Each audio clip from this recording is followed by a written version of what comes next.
Syracuse is eyeing a number of big-time flip targets. Can they land a four-star quarterback? Let's talk about it.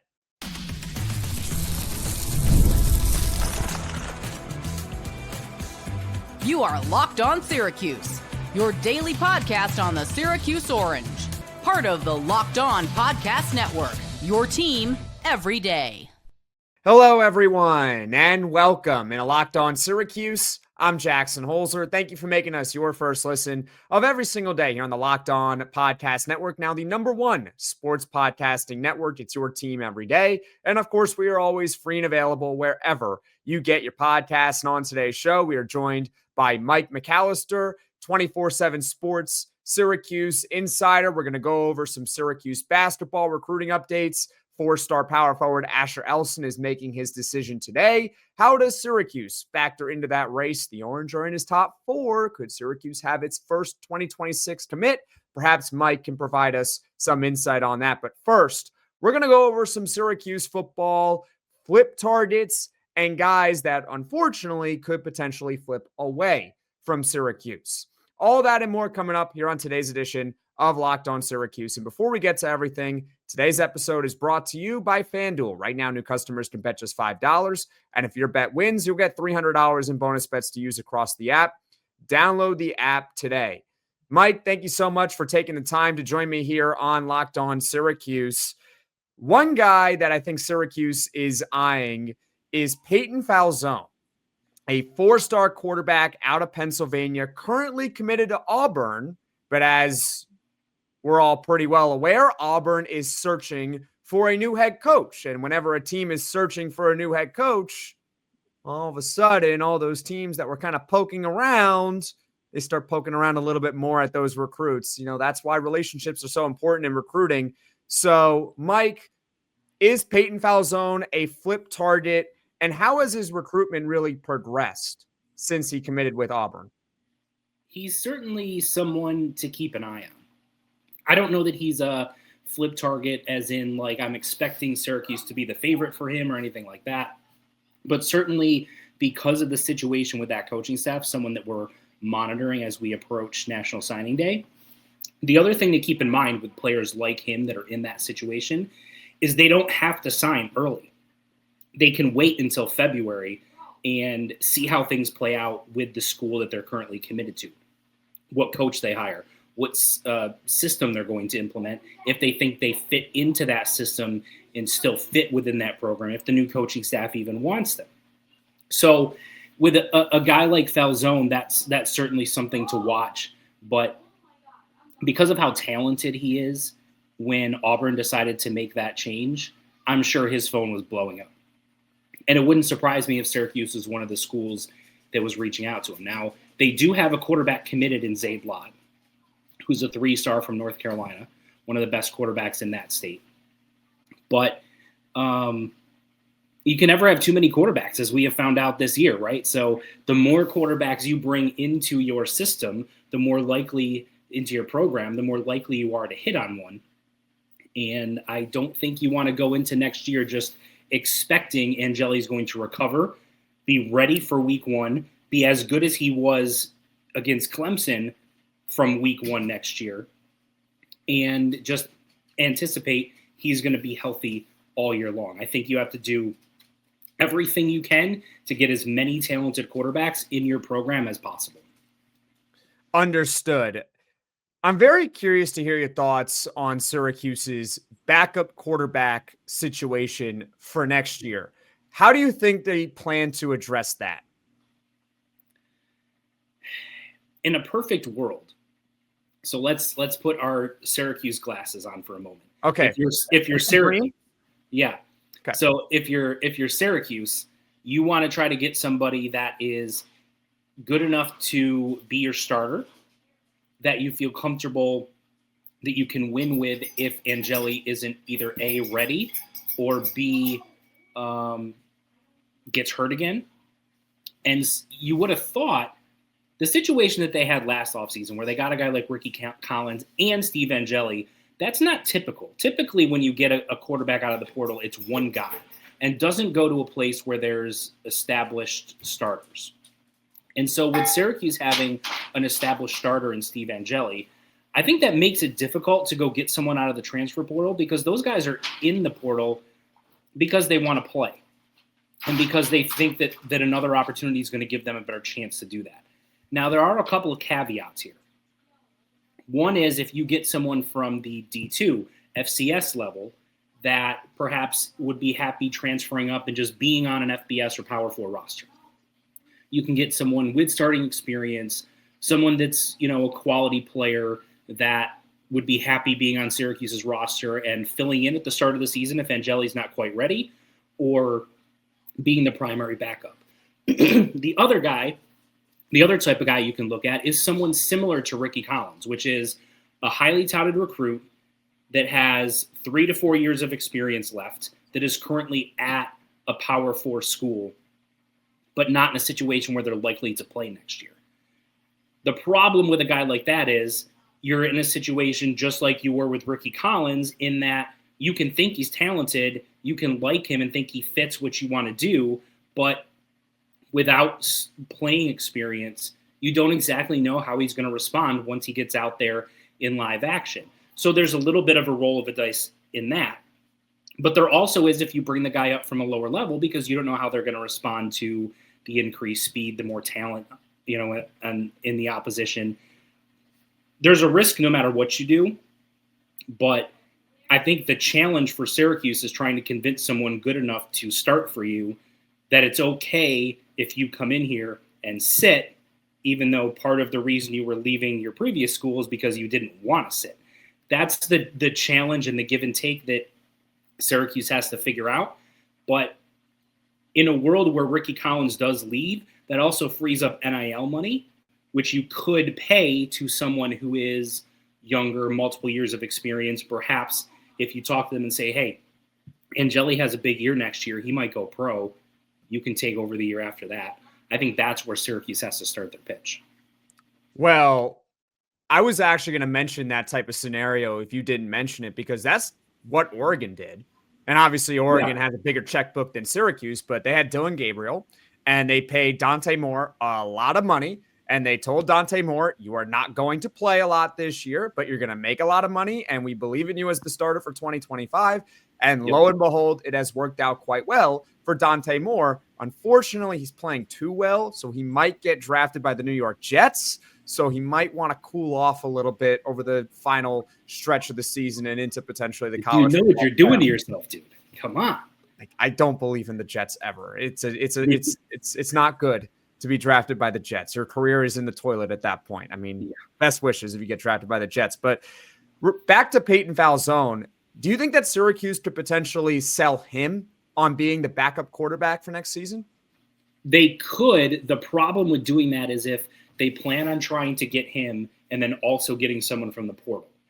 And the way that Fran operates, I could see him telling Peyton Falzone, you'll have the opportunity to compete for that backup job, but also saying, we're still going to evaluate the transfer portal and see if we can find someone to bring in. And then you'd have to battle it out with that guy, right? So I could see, and potentially with Filardi and Luke Carney and those guys as well. So, I could see them talking to him about that. But also with what I know about Fran, I could see him being very transparent in that, like, we're not bringing you in and then stopping. We're bringing other guys in. If you want to be at a big-time school, there's always going to be competition. There's always going to be highly touted quarterbacks coming in. And so if you're the type of person that we think you are, that won't scare you off. I don't think it should scare him off because, to your point, that's how big-time programs do operate. I mean, right. we just gave the example of Oregon. They had Dillon Gabriel and Dante Moore on the same team last year. Think about all the other deep teams in the country. Think about all the best teams in the country. I mean, like Julian Sayin has to transfer out. That's a 5-star quarterback. He transferred out at Alabama and goes to Ohio State. Like, this stuff happens. There's a lot of talented quarterbacks in the country, and there's only one that can actually play on game day, assuming that everyone remains healthy. That's Mike McAllister, publisher for Syracuse over at 24/7 Sports. When we come back, we'll talk more about Syracuse football and potential flip targets, guys who could flip to Syracuse, and unfortunately, guys who can flip away from Syracuse. So stick with us here on Locked On Syracuse. The NBA is back, and there's no better place to get in on the action than FanDuel, the official sports betting partner of the NBA. Even if you missed the start of a game or want to ride the hot hand, FanDuel has live bets on everything from who will score next to fourth quarter comebacks. Plus, you can even combine your live bets into a same-game parlay for a shot at a bigger payout. It keeps every game exciting, especially when your team's making that late push. And right now, FanDuel is giving new customers $300 in bonus bets when your first $5 bet wins. That's right. All you got to do if you're new to FanDuel is put $5 on Notre Dame moneyline this weekend. That's it. $5 on Notre Dame moneyline, and you get $300 in bonus bets if Notre Dame wins, which is 35-point favorites against Syracuse. They probably will. So head to FanDuel.com to sign up and play your game with FanDuel, the official sports betting partner of the NBA. Locked On Syracuse, I'm Jackson Holzer. That's Mike McAllister, publisher for Syracuse over at 24/7 Sports. I should have mentioned at the top of the show, early signing period for college football is on December 3rd and runs until December 5th. So my apologies, ladies and gentlemen. We got to it about 11 minutes into this show. But let's keep going with Syracuse football recruiting and recruiting updates. And then coming up after this, we'll go over some Syracuse basketball recruiting as well. So, Mike, we just touched on Peyton Falzone. Who are some other names that we should keep an eye on as we approach the early signing period as potential flip targets for Syracuse? First of all, if you turned off the program before 11 minutes, shame on you. What are you doing? I mean, come on. But, okay, so I'll start with players that are currently committed to Syracuse that we're keeping our eye on because other schools are going after them pretty heavily. I think the most notable one is Kamron Wilson, the edge from Florida. And the main reason being he just took an official visit this past weekend to Florida State. He told our Florida State 247 site that it's a really tight race between Florida State and Syracuse. Now, that on the surface may scare some Syracuse fans. But two things I'll say. One, when you recruit highly touted, highly ranked players that a lot of big-time programs want, this is going to be the norm. If you get these types of players, the Calvin Russells, the Kamron Wilsons, the Amari Goffs, these 4- and 5-star caliber players, when you get closer to signing day, you're going to start hearing rumblings about other schools trying to flip those players. And that's not unique to Syracuse. That happens with Georgia. That happens with Alabama. That happens with Texas. That happens with just about everybody. There are other schools trying to flip players currently committed to those schools. Every single recruiting cycle. So it's not unique. It's a little bit unique to Syracuse because there hasn't been recent history where they're involved with players of this caliber consistently. So now you're seeing what it's like to swim with the big boys. And this is what happens. Now, when Kamron Wilson committed to Syracuse over the summer, he was rumored to be a Florida State lean at that point. They have continued to recruit him pretty hard despite his commitment to Syracuse. Now, the verbiage that he used is similar to the language he used when he visited Nebraska over the summer, which was after he had committed to Syracuse. He committed to Syracuse, he visits Nebraska, and a lot of the experts were predicting in crystal ball predictions, et cetera, that he was going to end up flipping to Nebraska. And he said similar things in interviews with Nebraska recruiting websites, which was, I love the visit. It went very well. It's a really tough decision. They showed me a lot of things, et cetera, et cetera. Then he talked to Fran Brown, the Syracuse coaches again, and he kept saying, this is home. This is where I'm going to be. We don't exactly know how it's going to go over the next few weeks, but I still like Syracuse's chances to ultimately get him to sign.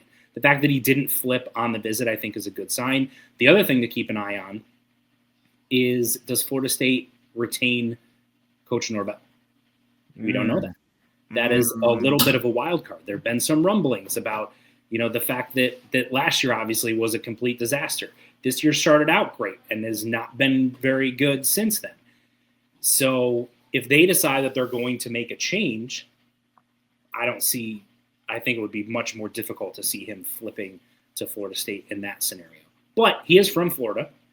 Florida State's obviously one of the 3 big schools in the state, so certainly worth keeping an eye on. The other guy that I'm keeping another close eye on is Javeion Cooper, another offensive lineman from Florida. Colorado has really been going after him hard.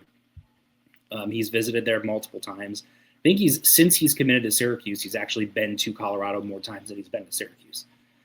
That doesn't mean he's definitely going to flip, but he certainly is at least, keeping an eye on what's going on with Colorado.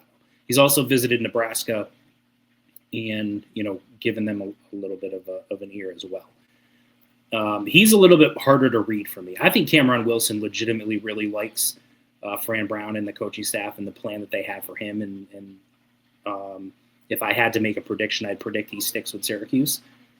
Cooper, I have absolutely no feel for. So he's certainly one we're going to keep an eye on going into signing day.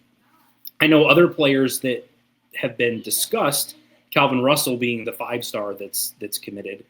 I don't consider him a flip target. I don't. I think he's solid to Syracuse. I believe he did an interview with Rivals where he kind of said similar things, which was consistent with everything that I had expected. So I'm not really all that worried about him. Another one is Jarius Rogers, a 4-star edge from Florida as well, that has been pursued by some schools down south. But I think he's pretty solid as well. So overall, how do you think that this season, and obviously we know the record is the record, how do you think has it impacted Syracuse's recruiting? Well, the fact that they are currently on schedule to have the highest ranked class they've had in the recruiting services era, a top 25 class for the first time ever in the past 25 years, tells you that not that results on the field don't matter. They do. But I think they still see Fran Brown's vision for the program, what he's building, the talent that he's bringing in, and kind of understand why the season went off the rails like we all do. Now, can you say that it's the coaching staff's fault for not having a viable backup quarterback in that position? I think that's a fair criticism. At the same time, with the current NIL transfer portal landscape, it's much more difficult to do that, I think, much more challenging, especially at a place like Syracuse. But, I look at what they did last year and then where they were through the first 4 games of this year, and you could see like everything. I think at that point, a lot of people were worried, man, someone might try to scoop up Fran Brown this year. Mm-hmm. So perhaps blessing in disguise that the season ended up the way that it did. But if you're looking for a silver lining, I guess.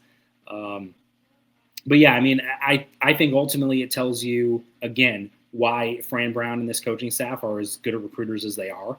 The fact that they can have a season like this, absorb it, and still keep a recruiting class of this caliber in place. I think it says a lot about who they are, the buy-in from recruits to what he's building. And again, goes back to everything that he has preached since he's been here, relationships, genuineness, all of that stuff. And that stuff matters. It also tells you Syracuse is better from an NIL position than I think a lot of people expected going into this year.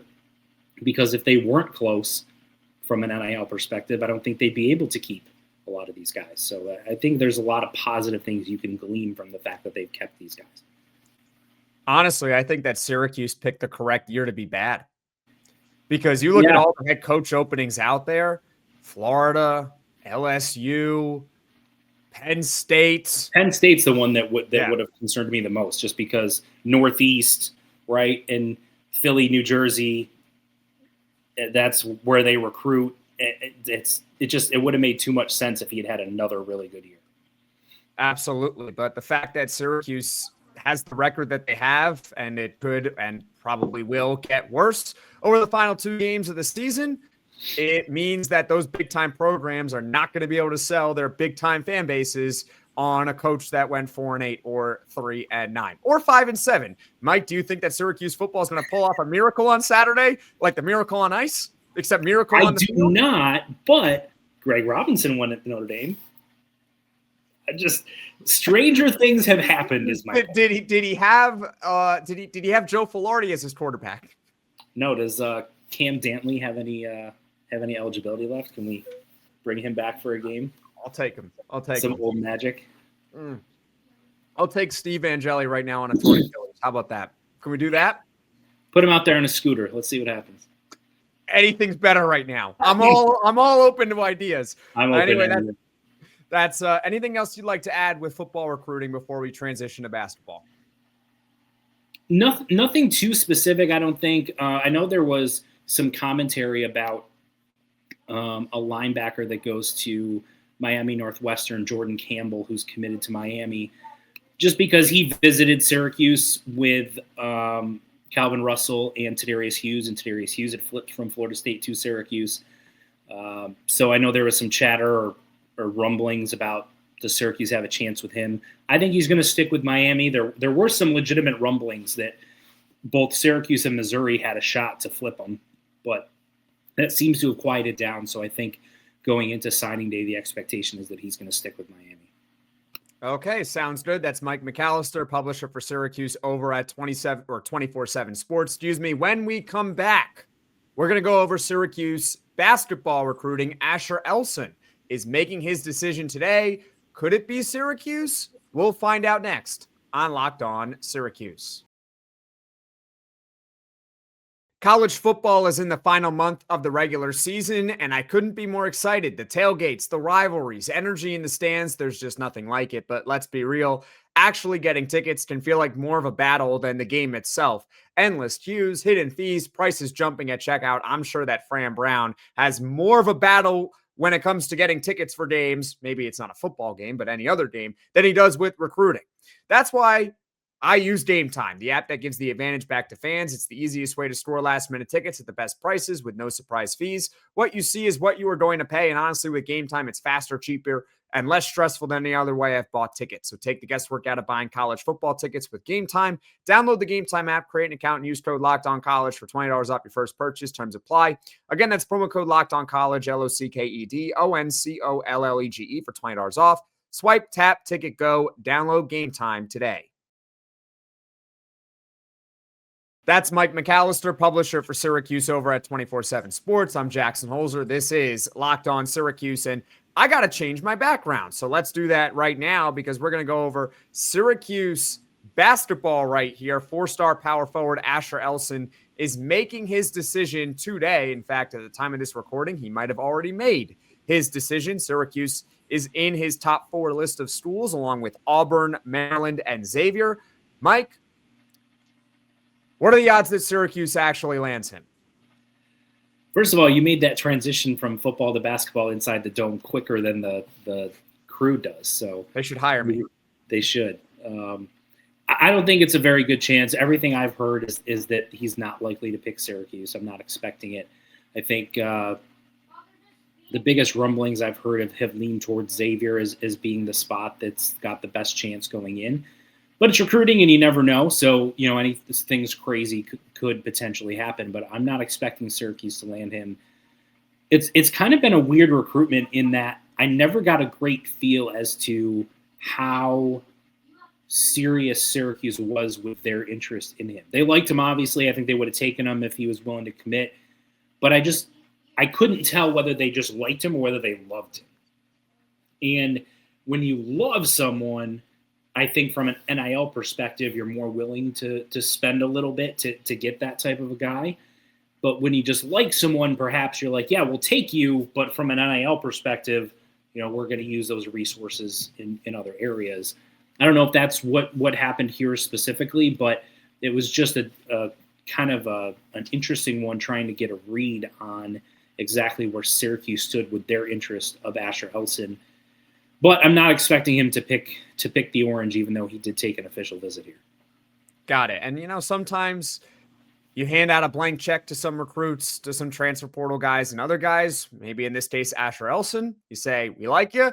Here's a price. If you want it, it's yours. If not, we are moving on. And that might be the case with Asher Elson. That being said, I do hope that he does pick Syracuse today. But assuming that Elson goes elsewhere, how do you think that Syracuse is going to address power forward in the offseason? So for just context, ladies and gentlemen, Mike is well aware of this. Syracuse next year technically could have its power forward position set. They have Donnie Freeman. They have Sadiq White. Problem with that is that Donnie Freeman, he's really good, likely going to go pro at the end of the year, which leaves Sadiq White. So, Mike, how do you think they plan to address power forward in the offseason? So under that scenario, like you said, if he decides he wants to come back, that's how you address it, by just saying, cool, come back. This is great. And then you're all set at power forward with one of the best players in the ACC and in the country. Now, like you, I think there is a realistic chance that he continues to have a great season, it boosts his draft stock, and is potentially a first-round draft pick and elects to go that route.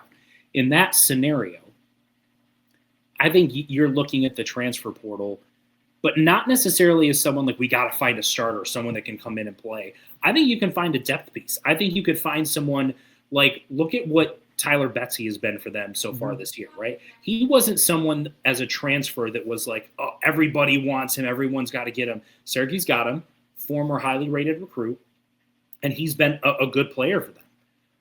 If Sadiq White takes that next step, think about the step that we've seen so far from Donnie Freeman in terms of what he was last year to what he is this year. If Sadiq White takes a similar jump and is really, really good next year, like borderline pro prospect, has the potential to go that route after the 26-27 season, then you've got your starter. And then finding someone like a Tyler Betsy that could be a reserve, that could come in and fill in for multiple positions. That could be the route that you go in the transfer portal. And then you feel like you've added good depth, you've replaced Donnie Freeman, and you feel pretty good about the way that the roster is constructed. I think that's the way they're probably going to end up going, just because given where they're at right now with the 2026 recruiting class, I don't know that you can find someone that realistically would be good enough to come in and give you that depth to back up Sadiq White, assuming Sadiq White comes back, and give you adequate depth and production there.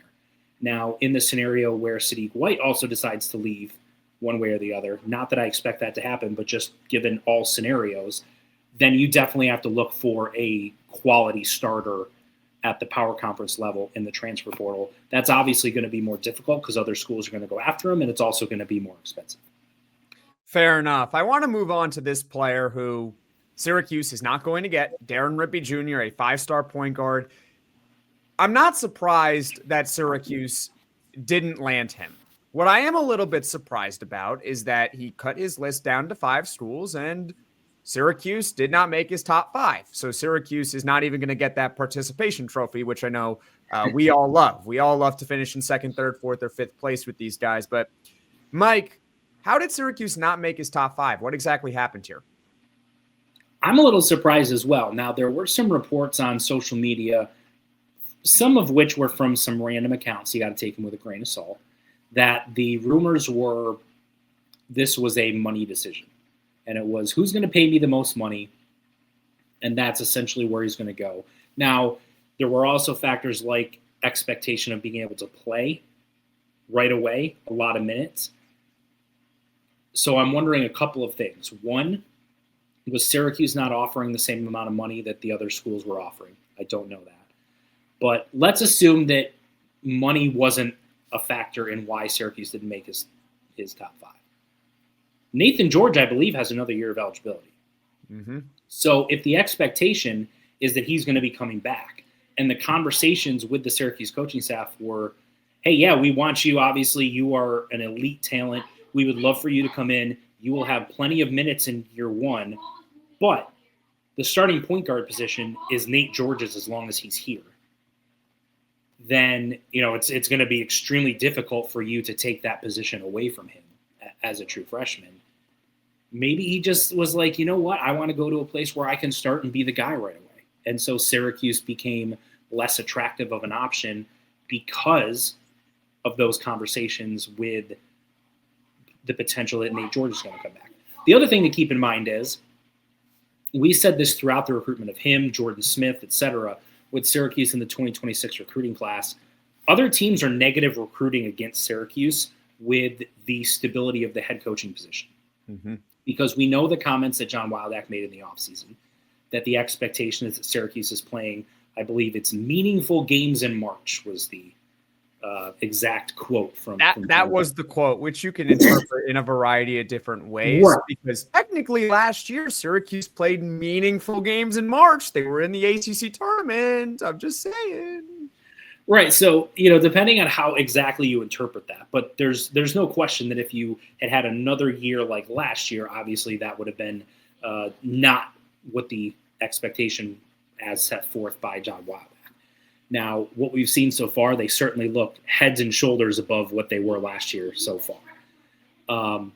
But you certainly have to combat other schools' negative recruiting, the stability of the coaching situation, given those comments, the way that the first 2 years have gone, et cetera. So I don't know if that played a part in it as well, but that's certainly something that's a challenge for Syracuse on the recruiting trail. If they continue to play the way that we've seen them so far, they end up getting to the NCAA tournament. At that point, I think given the improvement they made from last year to this year, you would expect that there's going to be some sort of extension for Red, in which case that negative recruiting from a stability standpoint goes away, which I think would help Syracuse in the 2027 recruiting class, but certainly doesn't help you with a guy like Deron Rippey right now. Well, right now I'm going to knock on wood because we are recording this before Syracuse takes on Monmouth. So, I'm not expecting that Syracuse is going to lose or play poorly or anything like that, but just in case, I had to knock on wood and let the audience know that we are recording this before the Monmouth game. So if anything bizarre happens in that game, just to let you all know, Mike and I are unaware of the results of that game right now at the time of this recording. But and I'll help everybody out, okay? I'll do my reverse jinx thing. There is no chance Syracuse plays well against Monmouth. There you go. So now you can't accuse us of jinxing them the other way by assuming they win. There is no way they play well. Why would that be the case? Is it because they're trying to work back in JJ Starling and the team is just flat? I don't know.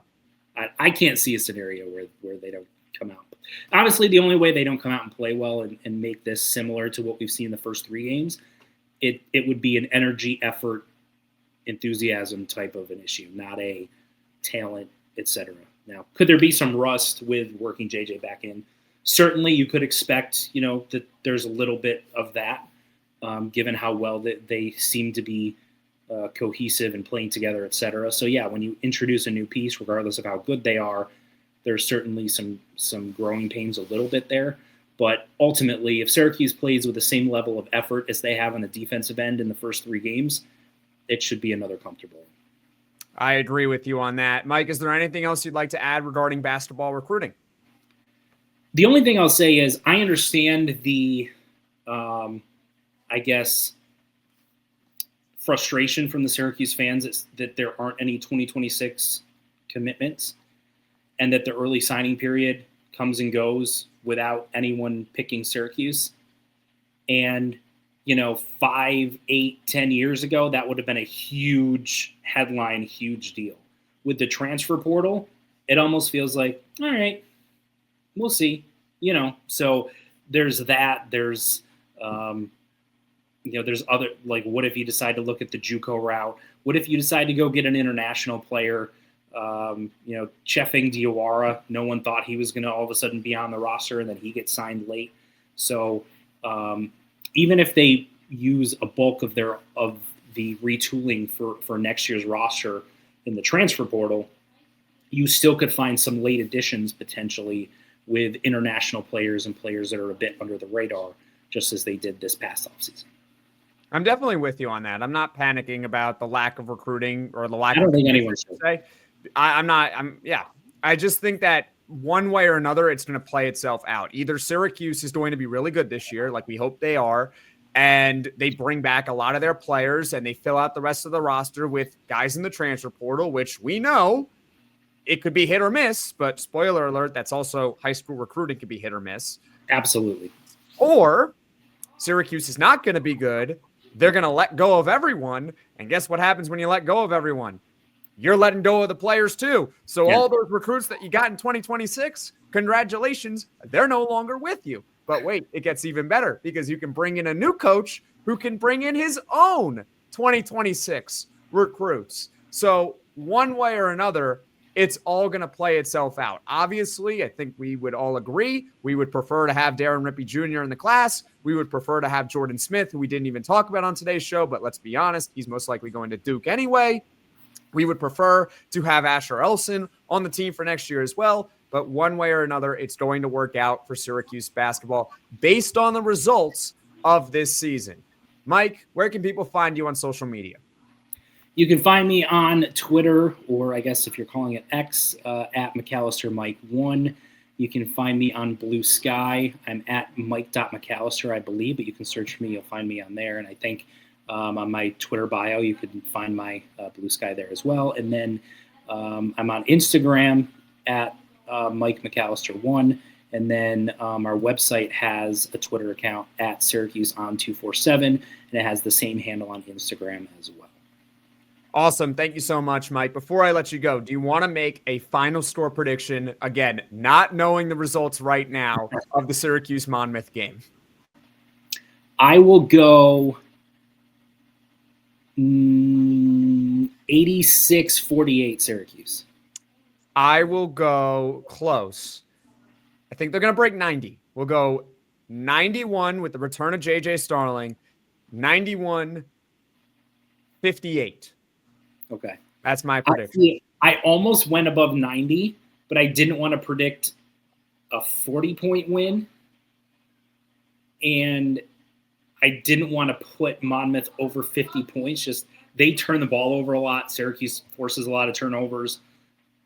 So it'll be interesting to see how that plays out. But I think it's going to be another blowout, easy victory where they look really good on that end of the floor. Hopefully, ladies and gentlemen, by the time you're watching or listening to this, you'll already know the results of the game, and Syracuse won comfortably against Monmouth. That's Mike McAllister, publisher for Syracuse over at 24/7 Sports. Now coming up on Locked On Syracuse in the near future tomorrow, myself and Neil Adler from Inside the Loud House will preview Syracuse basketball's trip to Vegas, which is next week. And then on Saturday, Syracuse football goes to South Bend, Indiana at 3:30 p.m. Eastern to take on Notre Dame. There will be a full post-game reaction podcast here on Locked On Syracuse. We will break down exactly how Syracuse football lost that game by 40 points. But anyways, folks, thank you all so much for watching. Thank you all so much for listening. We will see you all again soon.